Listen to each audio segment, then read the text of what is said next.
¿qué tal? ¿Cómo están? Buen día. Bienvenidos a El Cafecito.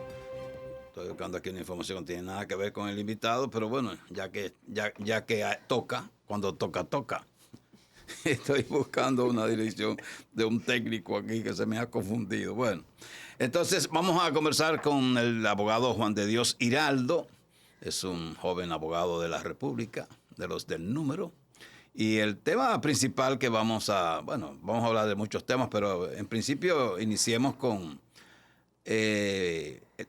la ley de tránsito y sus responsabilidades. Porque yo en lo particular he visto con mucha lástima que lo que es un accidente de tránsito que incluyó la muerte de una persona se haya convertido en un acto de injusticia contra una dama, supuestamente por el hecho de ser venezolana, de no tener residencia, una serie de cosas que se han alegado, y porque el padre de la víctima tiene influencia en la capital y es un luchador contra la corrupción y todo eso. Y todo esto entonces ha venido en contra de la dama. Yo no sé si usted conoce bastante bien de la ley 63-2017, ¿verdad? Que es la ley de tránsito, la ley que crea el Intran, y de ahí se deriva la DGC y todo eso. ¿Cuál es el papel real de la Casa del Conductor, que fue la primera, y el Centro del Automovilista, que fue segundo en instalarse en el país? ¿Cuál es el papel de esas dos instituciones? Buenos días, don Jaime. Buenos días. Buen día, dama. Digo, caballero. Este lunes tan cargado de información. Mira, don Jaime. Todos los lunes, porque en los fines de semana siempre ocurren muchas cosas. Sí. La ley 63-2017, que fue modificada en el año 2017, contempla un sinnúmero de figuras y habla sobre la educación vial. Antes que nada, nosotros debemos decir que conducir es un riesgo permitido, instaurado por el legislador a través de una ley sobre movilidad vial. Y entendió el legislador, entendió la sociedad, que era más beneficioso el tú poder desplazarte, y que si tú causabas un daño a una persona, a un objeto, a una propiedad, tú debías indemnizar a esa persona. El artículo 276 habla sobre las casas del conductor y casas cárceles, es decir, que legalmente está instaurado en la ley. ¿Qué son las casas del conductor? Son lugares donde te van a servir cuando tú tengas un accidente de tránsito. Cuando tú puedes ir a la casa del conductor, siempre y cuando tú pagues eso en tu póliza del seguro, porque hay seguros de ley que tú les puedes hacer una ampliación que no lo contempla, y tú vas a un tribunal especial de tránsito. También ellos tienen jurisdicciones especiales de tránsito. Por ejemplo, en Santiago tenemos un tribunal de tránsito, en la Casa del Conductor y en el Centro del Automovilismo.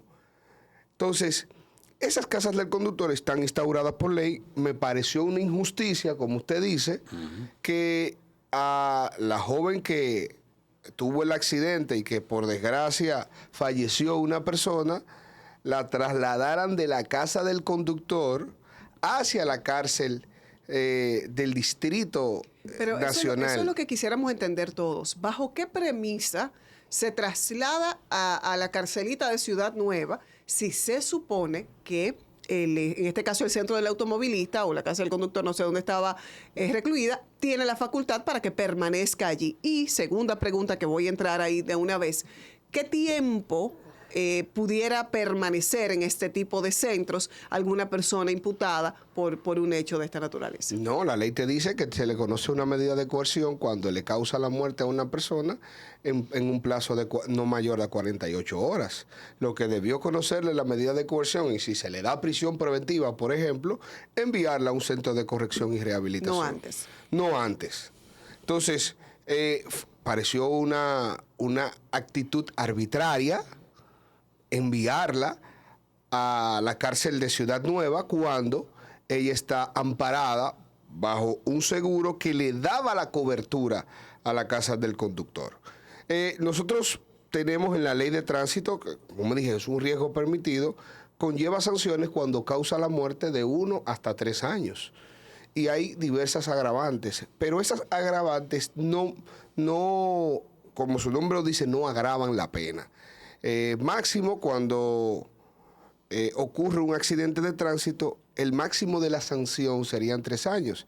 ¿Y por qué? Porque nadie que sale a conducir en República Dominicana tiene la intención de causar muerte. Y eso se llama un homicidio involuntario, el que por torpeza, negligencia, inobservancia, causare la muerte a una persona, tendrá una sanción de 1 a 3 años de prisión, y esa prisión puede ser hasta suspendida, porque la intención, el ánimus, no está encaminado a causar la muerte.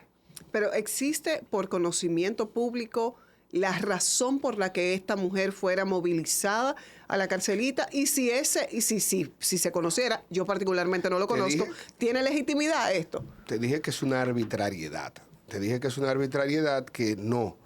Que la ley te contempla las casas del conductor y por vías de consecuencia van a servir como casas cárceles hasta tanto se le conozca una medida de coerción, porque en materia de tránsito es poco probable que a una persona le den prisión preventiva. Es poco probable. ¿Por qué? Porque su intención, el que causa un accidente, no tiene la intención o no sale a la calle a cometer ese tipo de delitos. A menos que no sea algo ya que planifique. Bueno, entonces no estaríamos en un accidente de tránsito, exacto, sino de un homicidio o de un asesinato puro y duro. Exacto, como ha ocurrido en otras ocasiones. Claro, yo puedo utilizar como medio un vehículo y planificar, y conforme a las circunstancias objetivas del caso, determinar, conforme a una investigación, que fue un homicidio. Pero lo más... Primero es un tema discriminatorio, que venezolana, ok, sí es venezolana, pero A no implica que B, y su estado de irregularidad pudiese utilizarse como un medio para determinar el tema de la medida de coerción. ¿Por qué? Porque si soy extranjero, si estoy en estado de irregularidad, se presume que hay una presunción de fuga, porque al momento de imponer medidas de coerción, ¿qué debo tomar en cuenta como juzgador? Primero, que existan, que se cometa un delito. Eso está tipificado porque se cometió un delito. Además, que eso lleve una pena privativa de libertad. Pero además, que no exista peligro de fuga.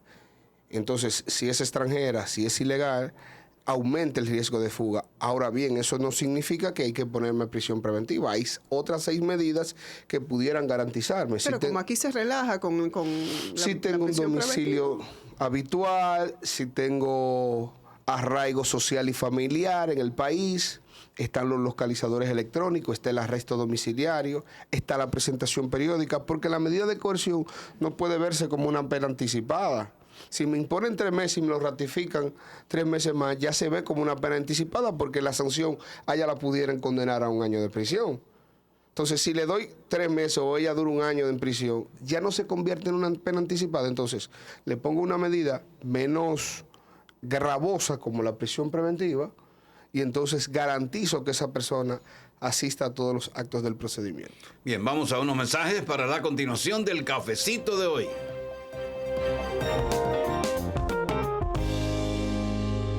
¡Ah, caramba! Estamos en el cafecito conversando con el licenciado Juan de Dios Hiraldo.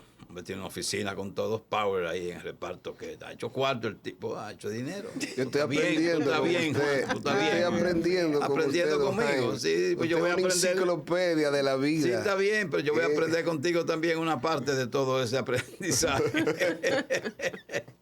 Juan de Dios, usted tenía otra cosa que preguntarle. Sí, para no desvincularnos del tema tránsito, porque justo en el fin de semana vemos una situación bastante lamentable con la parte trágica de un accidente de tránsito, que dentro de las imágenes que podemos ver y las interpretaciones a partir de esas imágenes decimos, caramba, yo particularmente sostengo que hubo un factor de mala suerte, porque no era un accidente para tener un saldo tan negativo como el de 2 personas fallecidas. En este caso, como pudiera ser un agravante para el vehículo gris, por ejemplo, que es el que choca esta jipeta y que luego se precipita hacia el orificio de la construcción. evidentemente las muertes son un agravante, pero ante estas circunstancias tan fortuitas, tan poco comunes, ¿cómo es el tratamiento en esos casos? Hay que ver, por ejemplo, hay que esperar el informe de investigación que hace la autoridad vial para determinar la responsabilidad, pero también hay que determinar el lugar donde cayó el otro vehículo, porque yo veo que es como una especie de construcción que están haciendo. Sí. Y hay que determinar si también ellos tienen responsabilidad, porque el tema del tránsito, además de la responsabilidad penal, se persigue la responsabilidad civil. Y yo soy responsable civilmente por los daños que causo a un tercero, de la cosa animada o inanimada. Entonces, hay que determinar si había un muro de contención, si se cumplieron con las normas de construcción con respecto al lugar donde estaban construyendo. Hay que determinar la velocidad con que iba el vehículo. Son muchos factores que hay que determinar para poder establecer primero la responsabilidad penal y luego la responsabilidad civil. Pero es lamentable, después de los accidentes cardiovasculares en República Dominicana, los accidentes de tránsito son la segunda causa de muerte. Somos un país donde debemos seguir cultivando la cultura del tránsito, del aprendizaje, de las buenas prácticas, pero lamentablemente hemos involucionado en el tema de la conducta de la seguridad vial. Vemos cómo irrespetamos las señales de tránsito, vemos cómo irrespetamos los carriles de tránsito, las normas de velocidad, no utilizamos casco protector, con el seguro vencido. Pero tampoco hay ningún régimen de consecuencia para quienes se incurran de manera... Todos, es tan común ver tantos delitos de tránsito a diario y que nadie haga nada al respecto, que evidentemente pues ya simplemente lo hago porque no le pasa nada. Solamente vemos la fiscalización, que es constante, pero yo entiendo que, como en Estados Unidos, nosotros debemos suspender las matrículas o las licencias de conducir, realmente. Pero aquí andamos como chivos sin ley y hay muchísima gente que anda sin licencia y eso no implica nada. Eso debe porque la suspensión de la matrícula si una sanción por ello. Una sanción mayor. Si a mí me agarran sin licencia en Estados Unidos, es un tema gravísimo. Aquí se puede decir que hay muchísimas personas que andan sin licencia. Una multa de 5 y pico. Creo. Entonces, yo creo que en ese aspecto hay que reformar y ver en la medida de lo posible cómo buscamos una forma de prevención general para mandar un metamensaje a la sociedad y tratar de mejorar la educación con la seguridad vial, porque realmente estamos pasando por un momento de penuria con relación a las muertes que causan los accidentes de tránsito. Yo no creo que sea un asunto de educación, formación, de conciencia. No, eso no se va a resolver así, viejito. Y como don Jaime. La represión de la ley, manito. Preso. Sentencias, multas de verdad. Pero la gente dice que el DGC multó. El DGC no multa, el DGC te entrega una infracción. Que si tú quieres vas al juzgado de tránsito y discute eso, y muchísima gente le ha ganado a DGC. Y le voy a dar otro dato. Si a usted le ponen una multa de tránsito y usted no la paga por un año y no hay una acción, usted puede solicitar la prescripción en el tribunal de la multa. Muchísimos. Todo aquel que tenga una multa y no la pague y dure un año, todas esas multas prescriben al año. Así que... Y un amigo en la fiscalía también te reduce de 10 a 5... No puede, ya, pero prescribe la multa. Pero una cosa. No sucede. Vámonos al último escenario. Vámonos al último escenario. ¿Cuáles son las consecuencias de no pagar una multa? Bueno, no puedes renovar tu licencia. Pero si yo ando con mi licencia vencida, tampoco tengo ningún problema con eso. Porque sí, la ley te dice que te pueden fiscalizar nuevamente. Sí, sí, pero más allá de la fiscalización, que la fiscalización no es más que te entreguen otra multa. Más allá de eso no hay nada. Entonces, yo puedo perfectamente, y estoy hablando aquí en sentido figurativo, acumular una cantidad de multas interminables, andar con mi licencia vencida y no pasa nada en este país. Y es ahí a donde quiero llegar. Como está tan normalizada la conducta y tenemos un porcentaje tan alto de personas que no les importa, evidentemente no hay una forma notoria, por ejemplo, o ejemplarizadora más bien, de que las personas echen para atrás en el comportamiento. Yo me puedo pasar en rojo sin problema las veces que me dé la gana. Lo que está la nueva forma que están tomando es que si tú tienes una multa de tránsito, eso se te refleja en un sistema, creo que se llama Justicia 21, que lo maneja la Fiscalía. Entonces tú no puedes sacar papel de buena conducta, tú no puedes renovar pasaporte si tienes una multa. Hay un cruce de información y yo creo que eso debe agudizarse para otros tipos de servicios. Totalmente. Si tú no pagas la multa de tránsito, entonces tú tienes otras consecuencias derivadas por el tema de la multa. Ahora bien, eso también afecta a otros derechos fundamentales y tú pudieras incoar acciones. Sí, pero sobre la base de derechos fundamentales que hay este desorden y estamos en hay los que tener un primeros sistema lugares del mundo en muertes por accidente de tránsito, un honor que nos hemos ganado por varios años consecutivos y que, señores, debe llamarnos, porque hablamos de muchísimos otros temas en el que somos los primeros lugares, pero nadie habla del tránsito y vemos que incluso en la localidad, en el patio, que es lo que nos corresponde, no hay acciones tampoco contundentes para controlar. Entonces, es un tema. Aquí tampoco, yo entiendo que, por ejemplo, en Estados Unidos hacen temas de la vista, para el tema de la licencia, el tema del alcohol, eso es otro tema, porque no estamos dando continuidad para hacer pruebas de alcoholemia. Eso es un tema grave. Yo creo que nosotros debemos seguir aunando esfuerzos porque la autoridad encargada de controlar a las personas que manejan utilicen otros métodos, porque regularmente en República Dominicana tomamos alcohol y conducimos. Y eso es una agravante. Y eso es un tema que nos está causando grandes males. Entonces, tiene que ver la educación, don Jaime, con el tema del manejo responsable. Qué bien. Y a la falta de educación, somos como enterados al volante, y entonces eso está trayendo grandes consecuencias. Los policías de tránsito, que no son los DGC, pues eso no van a servir para nada ya. Una nueva policía de tránsito, debieran andar ellos con pasamontaña, ¿verdad? ¿Qué se llama? Con el rostro cubierto, con ametralladora, y que cuando detengan a un ciudadano porque cometió una infracción, le dé una galleta. Que tú estás seguro que más nunca en su vida se va a volver a cometer una infracción de tránsito. Vamos a los mensajes. 8:29 es la hora, por si acaso. Vámonos. Estamos en el cafecito con el abogado Juan de Dios Hiraldo. Juan de Dios, ¿cuáles son las cualidades que hacen a un abogado ser un buen profesional? Bueno, la formación, Jaime, es lo principal. Tú tienes que formarte y trazarte metas y objetivos. Yo tuve el privilegio de ser defensor público. Eso da ventaja. Sí, pero he tenido una formación continua. No solamente tú graduarte como abogado, porque tú sales de la universidad y no sales con los suficientes insumos. La práctica es el maestro. Y yo duré un año en Santo Domingo, en la Escuela Nacional de la Judicatura, formándome, y ellos forman continuamente. ¿Y como defensor público qué tiempo duraste?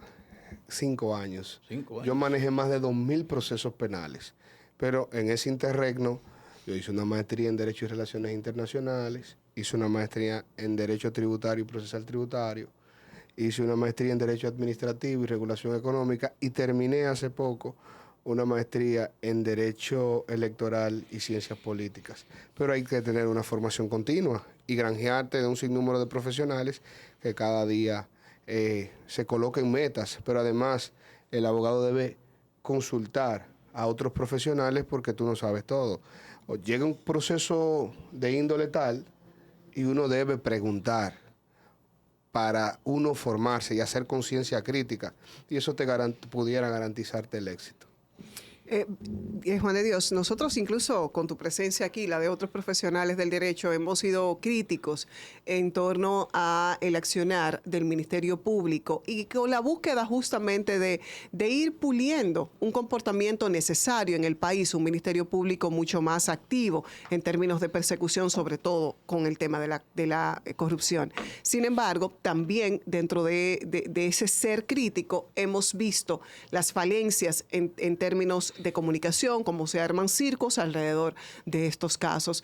Vemos hoy un comunicado por parte del Ministerio Público que, digamos, defiende el accionar, pero con muchas, digamos que aristas por corregir. Desde tu punto de vista, ¿es legítimo esta defensa que hacen de los procesos cuando a claras luces sí vemos un comportamiento que riñe con lo que es el debido proceso? Lo primero que debo decir es que el Ministerio Público ha hecho un esfuerzo interesante por la lucha de la corrupción. Hay personas ahí que merecen mi respeto, pero hay ciertas actitudes que a la luz de la legalidad tienen ciertos bemoles. ¿Los acuerdos son legales o no? Sí, totalmente legales conforme lo prevé la ley. El artículo 370 habla, y el artículo 369, cuando habla sobre casos complejos, el artículo 370 te da la posibilidad de otorgar criterios de oportunidad a aquellas personas que han tenido una participación menos gravosa y cooperen con la investigación. ¿De dónde se desprende eso? El proceso penal es un medio de control social, pero es un medio de control social extremo. Cuando a una persona la judicializan, hay que buscar muchas alternativas para evitar un juicio. Los norteamericanos prevén la figura del plea bargaining. Regularmente el 95% de los procesos en Estados Unidos van a un acuerdo. ¿Por qué? Porque tú le ahorras costos al Estado y ¿cuál es tu logro? Lograr una condena y también lograr una justicia retributiva. En estos casos, y vuelvo a los norteamericanos, llaman white collar crimes, los delitos de cuello blanco, yo soy del criterio que siempre hay que llegar a acuerdos. Y el artículo 2 del Código Procesal Penal y la Constitución de la República prevé la solución alterna a los conflictos. Ahora bien, estamos amparados en el artículo 2 y en el artículo 370, numeral 5. Lo que se cuestiona es la forma de los acuerdos. Es verdad que hoy el Ministerio Público dio un comunicado, pero la información que se maneja es que supuestamente estos acuerdos han beneficiado a una oficina determinada de abogados. El Ministerio Público dice que le ha otorgado acuerdos con más de 52 oficinas de abogados, pero lo realmente preocupante de estos acuerdos es la forma, porque se prevé que la forma de resarcir el daño es a través de otorgamientos de contratos a futuros y el Ministerio Público o el Estado se va a resarcir como descontando. Pero ahí hay una contradicción. Si yo estoy declarando culpable a una persona jurídica X porque se coludió y cometió actos de corrupción, ¿cómo es posible que yo voy a seguir habilitando a esa entidad o esa persona jurídica para seguir contratando con el Estado? Y favoreciéndolo, porque si te tengo entonces que otorgar ciertos beneficios a partir de ese acuerdo, pues te estoy favoreciendo. También ahí hay una contradicción con la Ley 340, porque la Ley 340 sobre compra y contrataciones públicas prevé que cuando tú cometes un delito de esa índole, tú tienes una inhabilitación. ¿Cuál es la consecuencia? Inhabilitarlo. Pero entonces también le estoy dando una especie de crédito privilegiado, porque cuando voy a un concurso público de oposición, si yo tengo un acuerdo de entregarle un dinero al Estado, es posible que a mí me beneficien y se me declare adjudicatario. Entonces estoy en una posición de desventaja. Pero si yo como persona jurídica disuelvo esa persona jurídica o no hago operaciones y creo otra persona jurídica y compito en el Estado, ¿cómo demonios le voy a pagar? Son temas que realmente se cuestionan. ¿Qué es lo que estamos persiguiendo? ¿Estamos en una especie de vendetta o estamos realmente persiguiendo la corrupción? El viernes también salió un comunicado sobre el presidente del Comité de Relaciones Exteriores del Senado norteamericano, cuando hubo una vista pública para entrevistando al próximo embajador que propuso el presidente Biden, y él, cuando hablaba sobre la corrupción, dijo que República Dominicana debía continuar.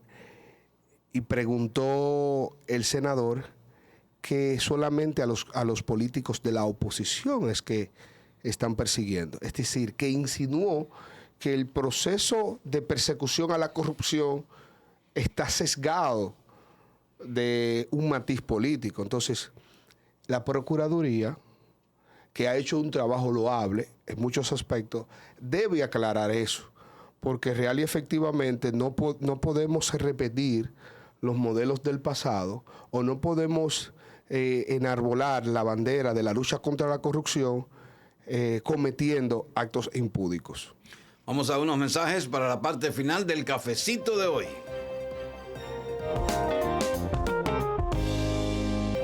Con mucho gusto le damos la consulta gratis.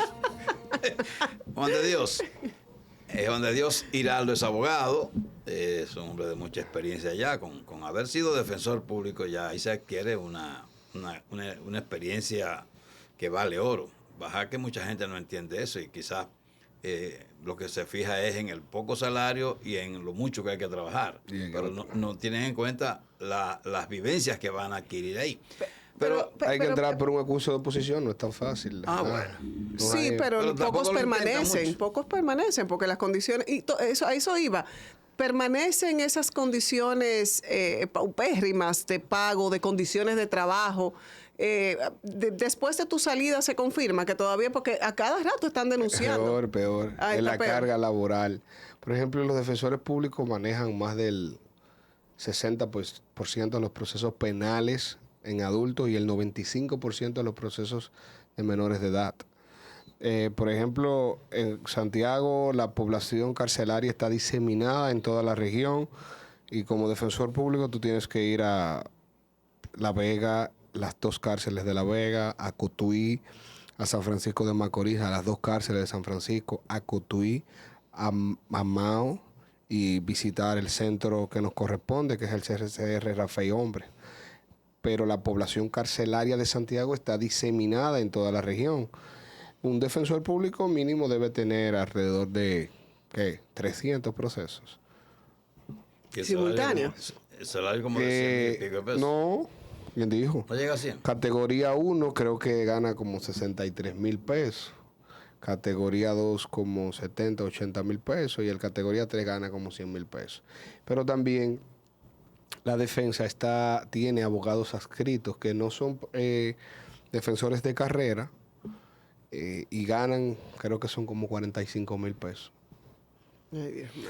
Juan de Dios, ya para terminar, en estos días ocurrió un hecho en la denominada carcelita del Palacio de Justicia, en la que una persona que estaba supuestamente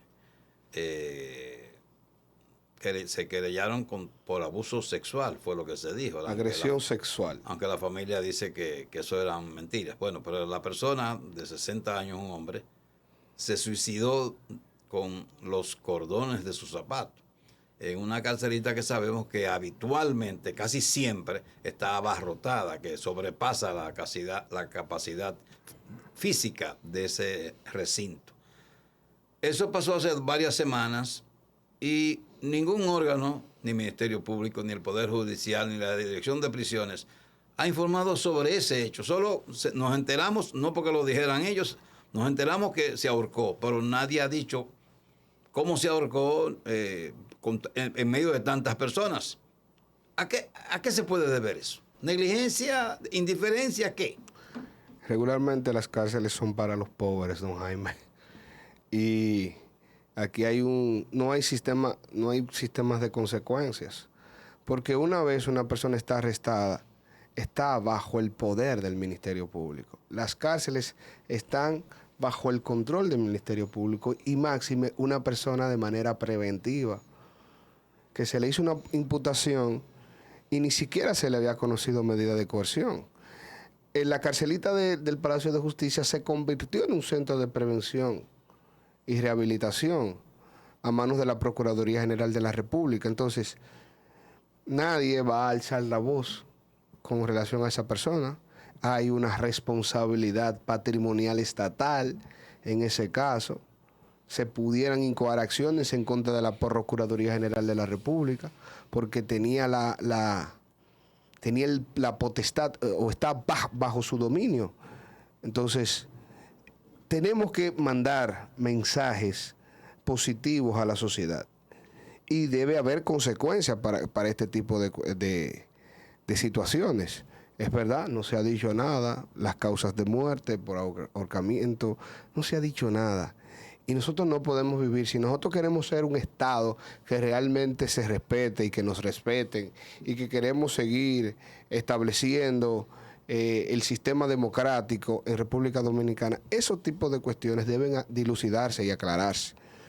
Y también debe haber una indemnización a los familiares con relación a eso, porque vivimos en la ley de la selva. Aquí vemos muchos actos, por ejemplo, ejecuciones, y yo no le llamo extrajudiciales, sino ejecuciones por parte de la Policía Nacional. Y aquí pasamos sin pena ni gloria, no hay consecuencias. Pero vivimos en una sociedad que está hastiada en ciertos aspectos de los actos delincuenciales y aplaudimos eso. Una sociedad que se respete no puede permitir ese tipo de actuaciones. Gracias, mi distinguido amigo abogado Juan de Dios Giraldo. Gracias por estar aquí en el cafecito. Vamos a la conclusión del programa. Después de los mensajes estará el espacio Salud Dando.